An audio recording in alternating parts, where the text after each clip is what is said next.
पंचकर्म म्हणजे काय? पंचकर्मामध्ये कोणकोणते उपचार येतात याबद्दलची माहिती आज आपण या सिरीज मधून घेणार आहोत. तर सगळ्यात पहिल्यांदा पंचकर्म.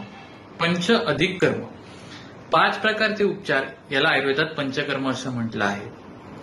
कोणकोणते उपचार आहेत? वमन, विरेचन, रक्तमोक्षण, नस्य आणि बस्ती.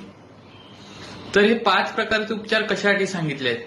तर सगळ्यात पहिल्यांदा जे स्वस्थ आहे, जे आरोग्यवान आहेत त्यांचं आरोग्य तसंच राहावं यासाठी, आणि जे आजारी आहेत त्यांचे आजार बरे करण्यासाठी पंचकर्म सांगितले.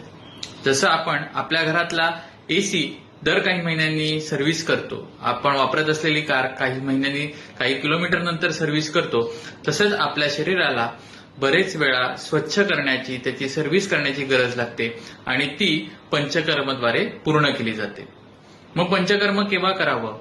तर उत्कृष्ट दोष म्हणजे दोष हे वातावरणाप्रमाणे कमी जास्त प्रमाणात होत असतात, तर त्यावेळेला त्यांच्या त्या स्थितीनुसार योग्य ते पंचकर्म केलंच पाहिजे. जर आजारी माणूस असेल तर त्याच्या व्याधीनुसार पंचकर्म केलं पाहिजे.